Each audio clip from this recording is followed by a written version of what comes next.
Hello, everybody. Welcome to the ASMR review show. And for this episode, I'm going to discuss Star Wars Rogue One, or Rogue One, a Star Wars story. I don't necessarily like that subtitle as much, but I thought I would Star Wars it up a little bit, so I'm wearing my Chewbacca robe, as it has the belt. And it has a bit of a hood, too. It's very nice and comfy. So, I understand that most people watch reviews to be spoiler-free, but seeing as the movie's already been out for a few days at the time of recording this, let's face it, if you wanted to see this movie, you've already seen it by now. So, I'm going to say a few brief spoilerless comments, but for the most part this will be a spoiler review. So for now, a few spoiler-free things. This movie is very good. It's enjoyable, it's entertaining. It starts off a little meh, like the pre-title scene I think was my least favorite section of the movie, but it's a film that's constantly developing and improving, and the final battle is pure Star Wars at its best, with some truly fantastic scenes. So, overall, this is a good movie. In terms of comparison, I'm still undecided as to whether or not I like it more than Force Awakens. I kind of would put those on about equal levels. I do not think it's better than the original trilogy, but it is better than the prequels. So, kind of middle of the pack, I would say, is a good way to characterize this one. In terms of characters, they're all very interesting, maybe not fully fleshed out as they could have been, but I think they are serviceable and enjoyable. My personal two favorites being the Imperial droid K2SO and the former Jedi guard played by Donnie Yen, whose name is Chirrut Imwe? Yes, Chirrut Imwe. I have IMDb pulled up here because I want to make sure I can get all of these nerdy Star Wars names correct. Yes, those are my two favorite ones. I thought, in terms of performances, all the actors did a good job. I really liked Felicity Jones as the lead. What else? Darth Vader is in the movie, but not for very much. So, if you are watching this before seeing the movie, do not get too hyped on having Vader in a lot of the movie. Though I will say this, though, he is used in the best way possible. The sequences that he's in are truly respectful to his character, and everything about him was spot on.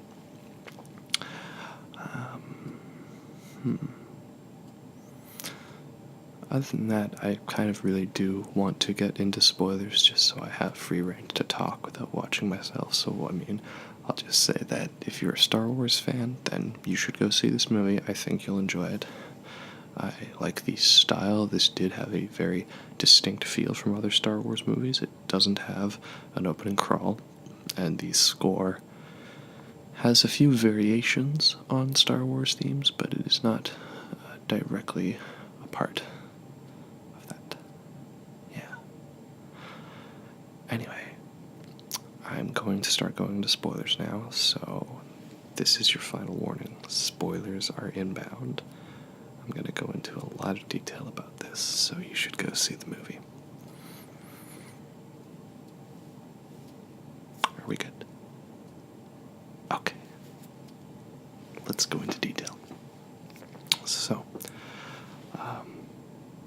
right off the start, I was feeling a little meh about the intro because it seemed a bit of a sort of generic setup. You know, she's related, her dad, played by Mads Mikkelsen, is the one who developed the Death Star, so she has a personal connection, and it's Star Wars, so everything has to be connected. And it just was a very standard intro. It wasn't anything special. It's not bad. Nothing in this movie I would say is bad. Just, it's not a phenomenal opening. It's just a very simple way to start the film. There's a lot of planet jumping as well, setting up the different characters and the different events that are going to take place. And on one hand, I do like that we get to see a lot of really creative environments. Though I will say, once again, we have wound up in a Star Wars movie where a majority of the first act takes place on a desert planet. No surprises there. This one, though, is a bit different because it is a former Jedi temple planet. A planet that was home to a temple of the Jedi. It's called Jeddah. So there's a bit of interesting history there. There's this very giant collapsed Jedi statue that you see in the trailer. That's a very nice element to it. It's also interesting to see the influence of the Empire at a more local level, as they are present at this planet because they are mining it for kyber crystals, which are used to power lightsabers, but also power the Death Star. The only problem with jumping around to all these planets in these different worlds is that it does seem like the movie's trying to rush into setting up stuff. Maybe a comparison I could make would be how I felt with Batman v Superman, the original version, not the extended cut. That fixed the pacing a little bit, thankfully. But that was a movie where there were a lot of sequences quickly jumping around, and we have this scene, we have like 5 lines of dialogue to set up this, and then we have a next scene, then we set up that, and then it keeps going. I understand that these things need to be set up. I'm just saying, I personally felt it was a little rushed. Maybe the movie could have been pushed just 5-10 minutes longer. Just get that extra minute of dialogue in each scene, but that's just my opinion. To counter that, it is also a result of this feeling different from a Star Wars movie, as normally most Star Wars movies don't do that. There's a very central group. It's all set up at once in one area. So, again, it's a different change. It's something we'll have to get used to. And I welcome them for experimenting on this movie.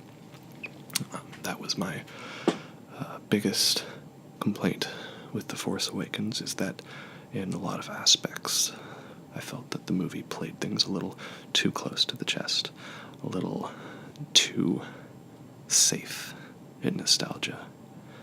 When it's a Star Wars movie, it's going to make a bajillion dollars no matter what you put in it.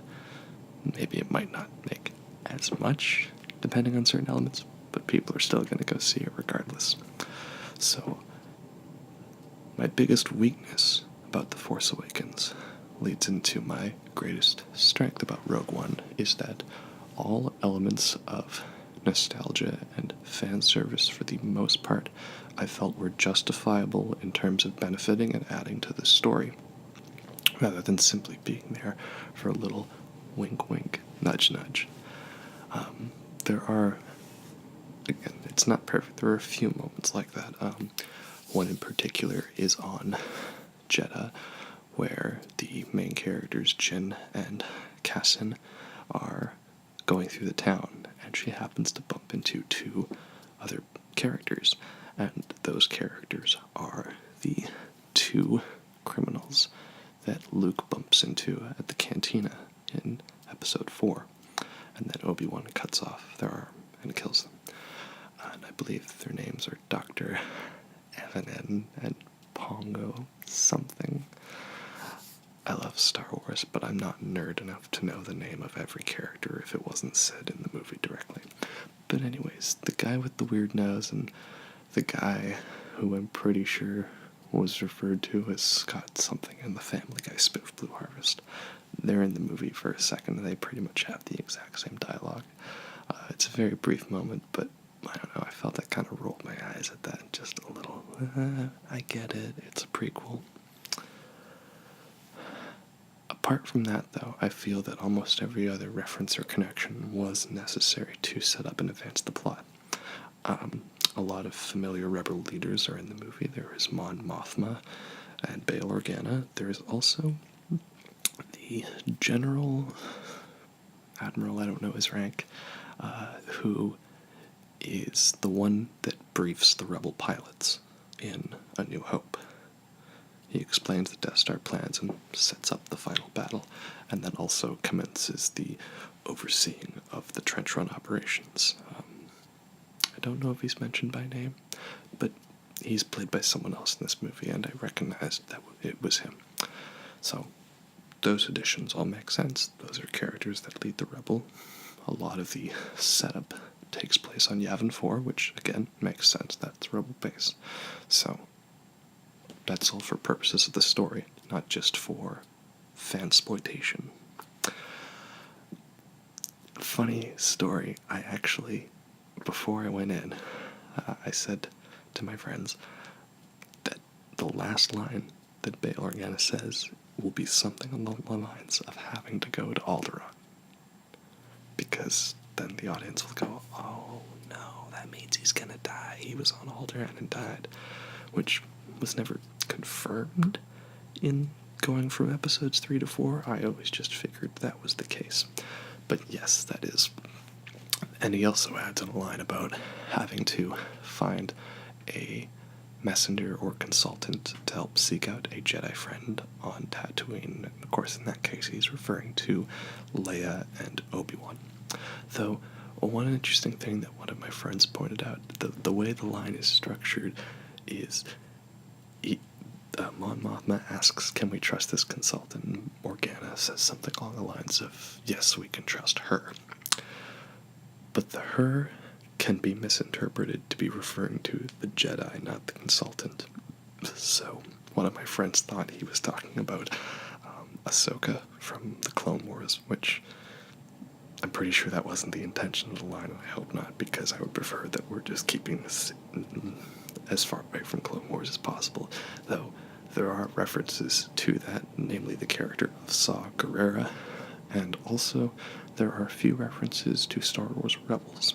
I haven't watched either of these shows. I simply read up on that before I filmed.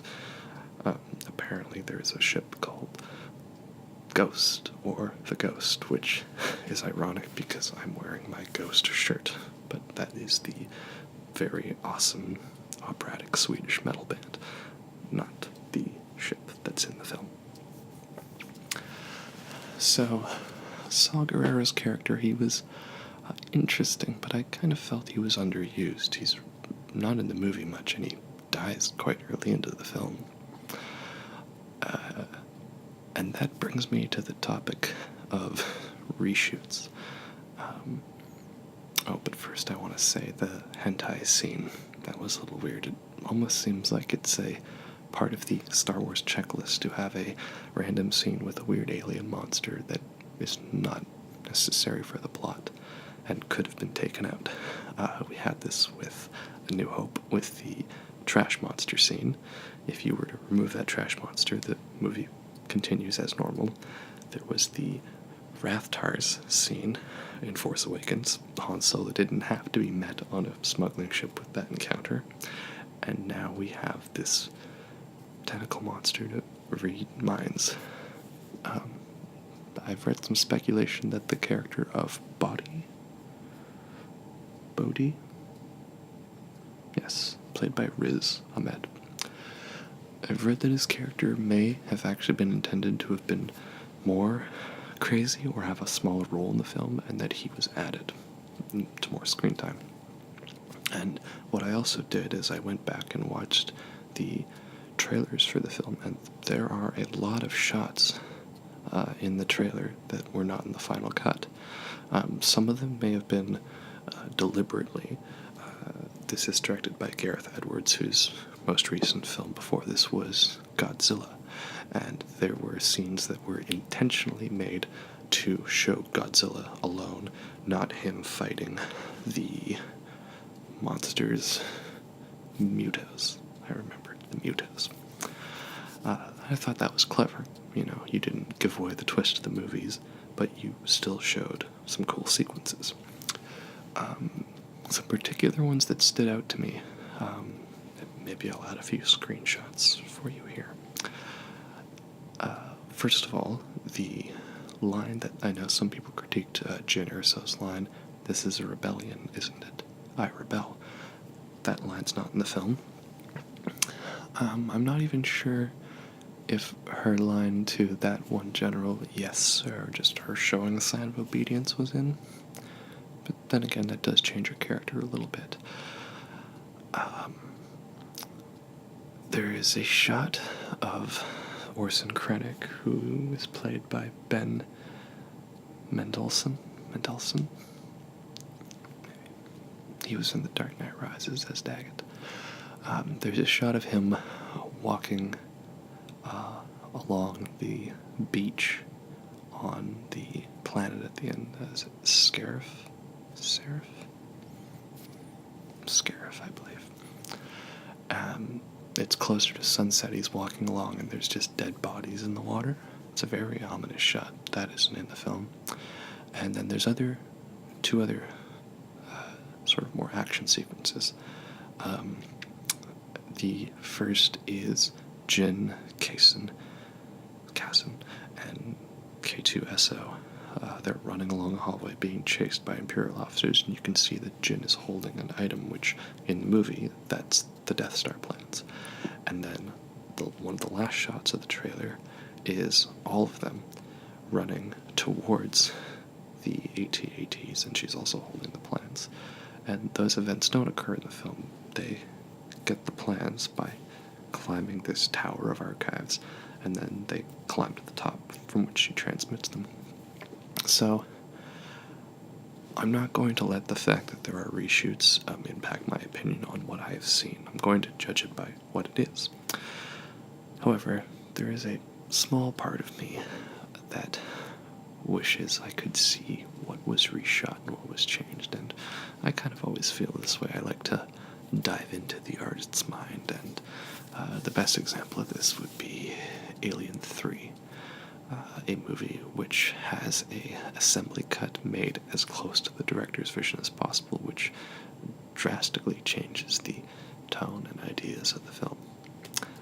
So, we probably won't get like an extended cut exactly, maybe a special edition. At the very least, I'd just like to kind of know like where they were going, just to understand, then I can judge for myself how I feel about that.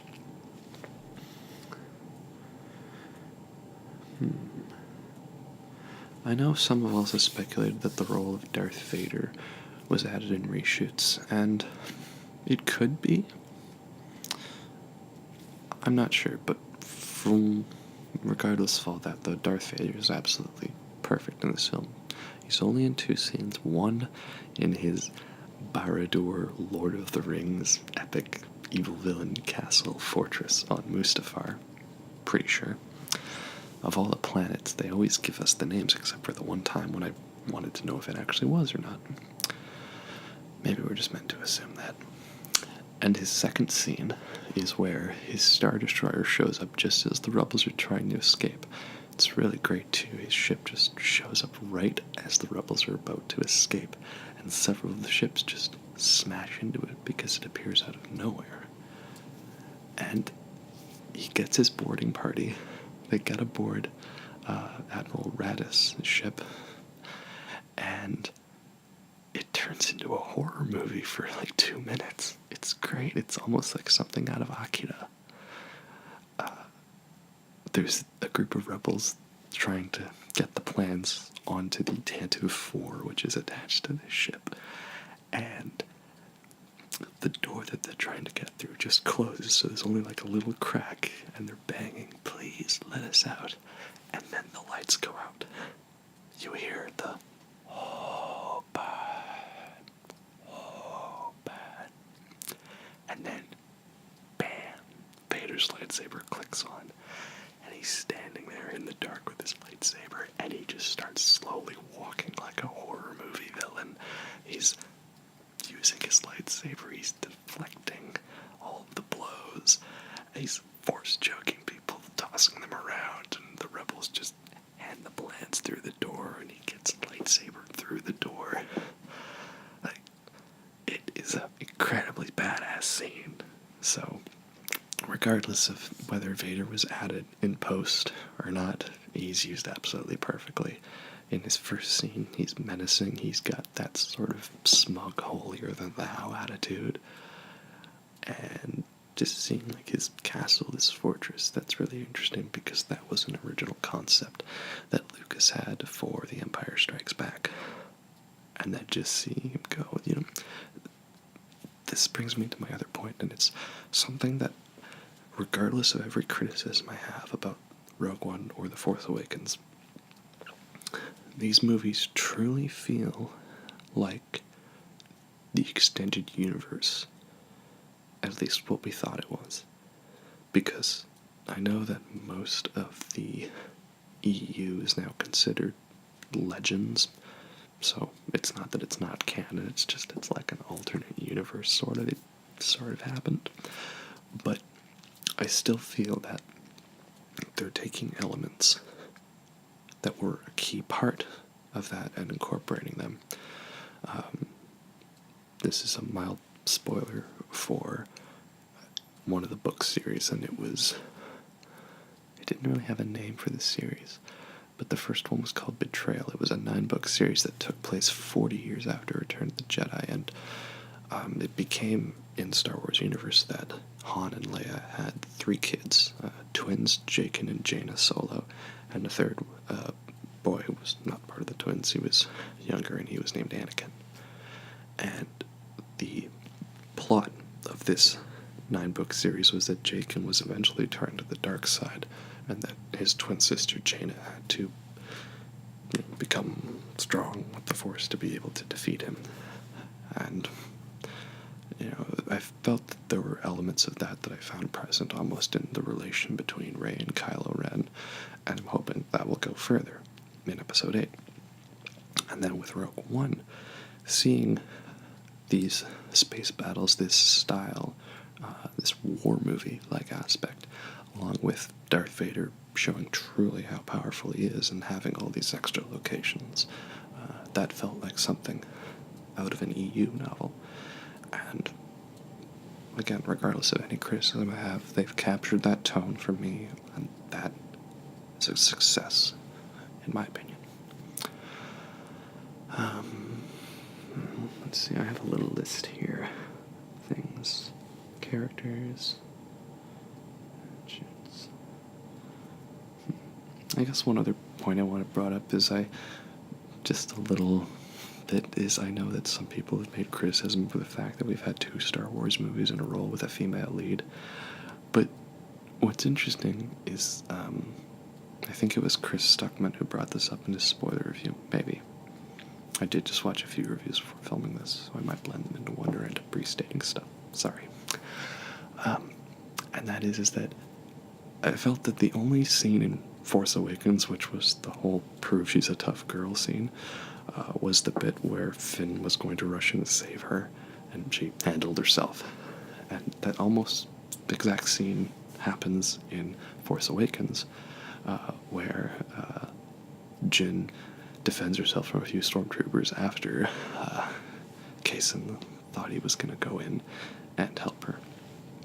But it's really funny to see people get all wound up in this whole social justice, diversity, feminism type debate over these films, when really out of 2 entire movies we've had one small little scene in each, and I really feel that's a very minute point. So if you happen to be watching this, don't worry. I don't think that Star Wars is trying to slam some kind of feminist social justice warrior message down your throat.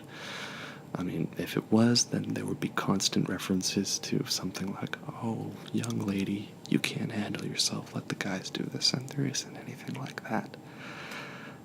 So, don't worry about it. Star Wars is still a great action movie, and it's fun. Okay? And if you are really concerned about having a female being too, action-oriented, you shouldn't watch a little movie called Star Wars or Empire Strikes Back, or Return of the Jedi, or literally every Star Wars movie, because they always have had that with Padme and with Leia. They weren't the lead character, but they still kicked ass. Anyway, that's a little point I wanted to address. One thing of debate is the CGI characters that were recreated for this movie. So, there are characters that were in later movies that are portrayed by different actors, like Mon Mothma, or that general guy that debriefs them. Bail Organa isn't in the original trilogy, but he's still portrayed by Jimmy Schmitz. Now, some characters that are portrayed in a CG motion capture way, similar to Jeff Bridges in Tron Legacy, or Paul Walker at the end of Fast and the Furious, are Grand Moff Tarkin, Princess Leia, Red Leader, and Gold Leader. Now, the CGI still isn't perfect yet. I wouldn't necessarily say it bothered me. I mean, I do notice it, but I understand. The thing is that all of these characters, again, I mentioned this in my sort of fan service section, all these characters are used in ways that make sense and is appropriate for the story.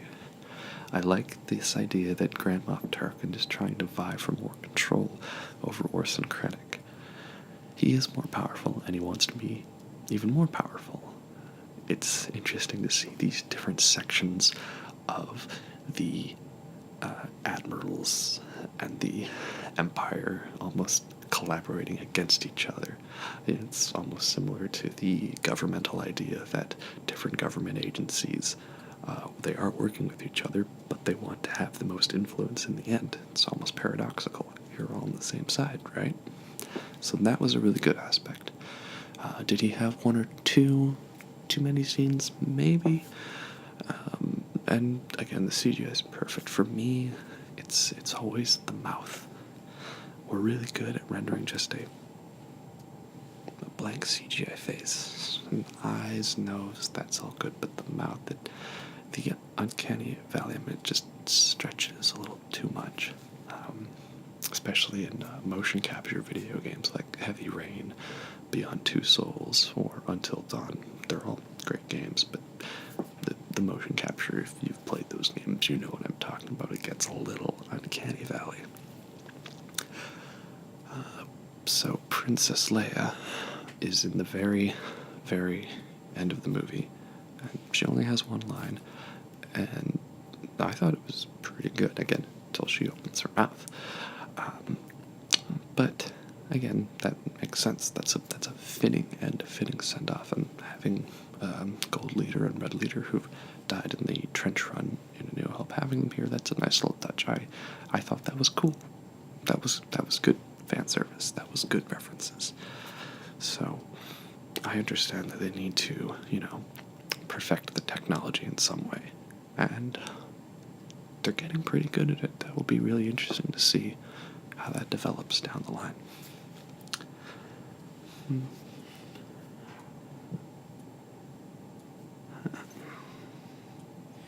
This is the main points I want to get at. I guess overall I can say the action in this movie, this is what you see for it is a hardcore action movie. And again, it doesn't really take off with the action until that big battle. There is the standoff fight in Jeddah. That's a very well done fight. Almost some influences to like modern day Middle Eastern terrorist fighting. I like that element to it. It adds a bit more realism to this movie. But yeah, the entire fight sequence, from them going down to Scarif to get the plans to the rest of the rebels showing up, it's a very similar battle to Return of the Jedi. Just if you were to take out the Luke Vader confrontation going on at the end of Return of the Jedi, and just have the ground fight and the space fight. Now, granted, the best part about Return of the Jedi was that Luke Vader confrontation, so again, that's why this is a little bit of a lesser film in that regard.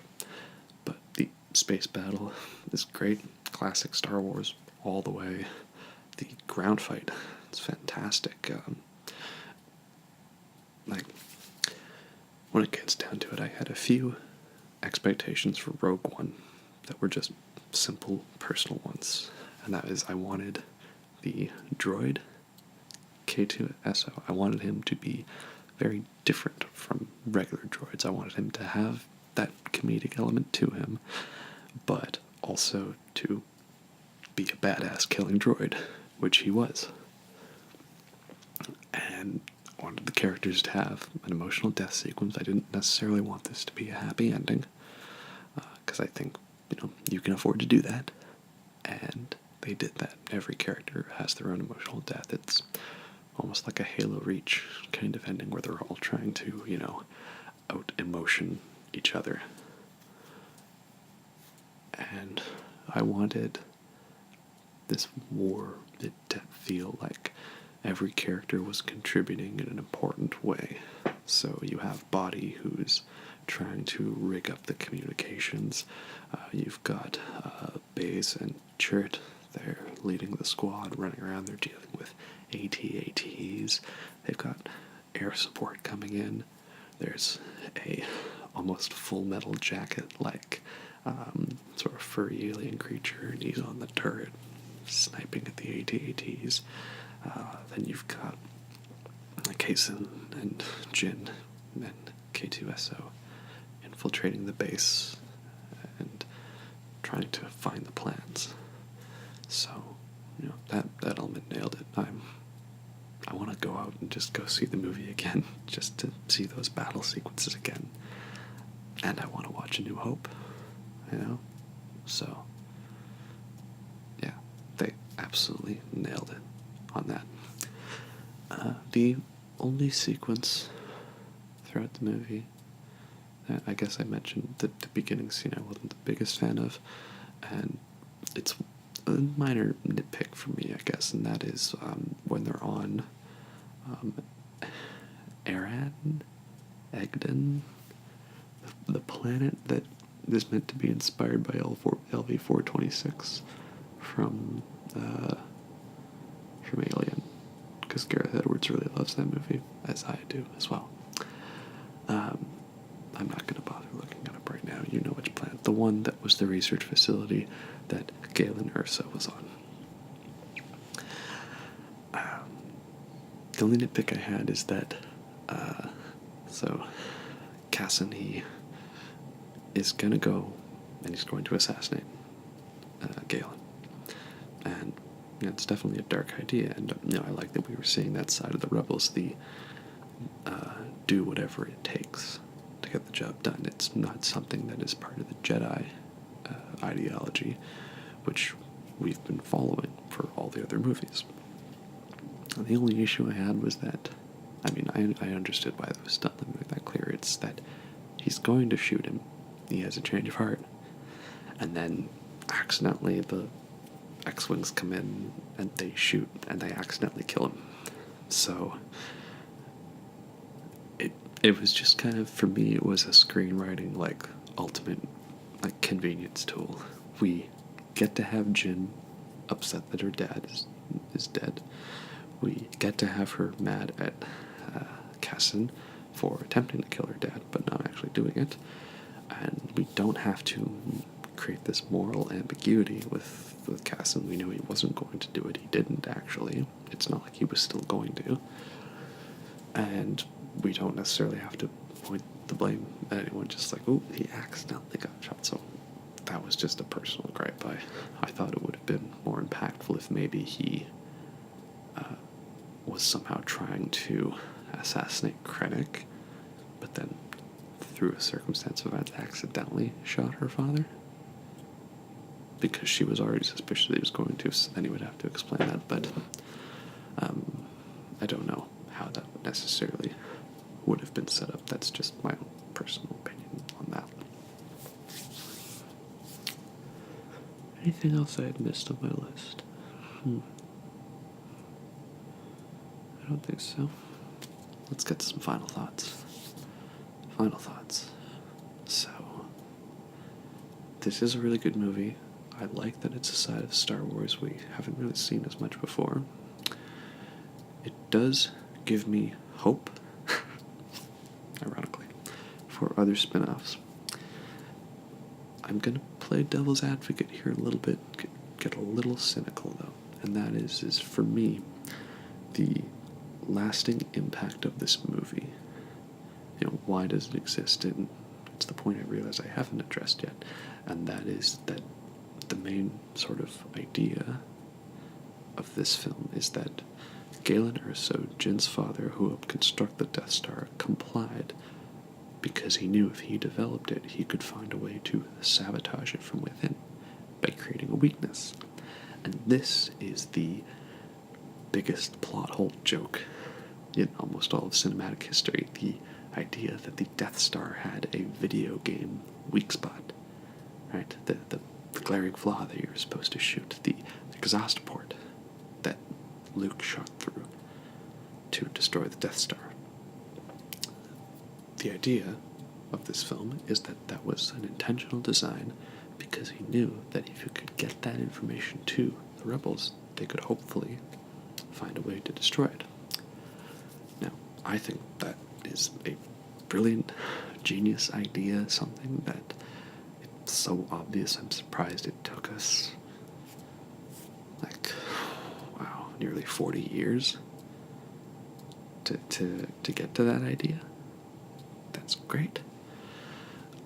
But the thing is if you look at Rogue One, the only lasting impact, at least from what I see, is that, okay, we now know that that plot hole in that one movie is not a plot hole anymore. But that's kind of it, though. I mean, all the characters die, and they're great emotional scenes, especially, I can't really pick a favorite death scene, right? And, it's good to show that there is sacrifice. Not everybody has a happy ending, because that's war. I like that. It's realistic. But all of the other characters we've seen, we know where their stories go, and that doesn't change necessarily who they are, gives them deeper understanding. So, I guess that's the only thing I can say. It's almost as if you could, if you wanted to get really cynical, say this movie exists so we can fix a plot hole so people stop complaining, and to rope them in and justify it, we're going to give them 2 minutes of a really badass Darth Vader scene. Now, I'd like to think that that's not the mentality behind this movie, because again, there's many, many great scenes in it. It's really enjoyable. But, sometimes I like to get incredibly cynical about things just for fun, because, who else is going to do it, right? But all of that aside, again, what I said in the intro, just nice and simple. Rogue One is a great addition to the Star Wars franchise. I thoroughly enjoyed it. I'm definitely going to go see it again. I still don't know if I like it better than The Force Awakens or not. I feel that they're almost two opposite sides. What I liked about Rogue One, I didn't like in The Force Awakens, but what I liked in Force Awakens, I didn't like in Rogue One. So, they almost complement each other in that way. Yeah. I think that's all I have to say. So, one thing I was trying to do was film a review for all the other Star Wars movies and get that out leading up to this review. I was not able to do that on time, unfortunately. I had some recording issues and filming problems, technical difficulties. So if that problem does not persist, then maybe I'll do reviews of the other Star Wars movies. Maybe. I mean, I like them all. So, there's the quick version. And maybe I'll bring back the Chewbacca robe for that. But that's all I have to say. thank you for listening if you made this far. I hope you enjoyed Rogue One as much as I did. Leave a comment, let me know what you think, and I will see you in the next episode.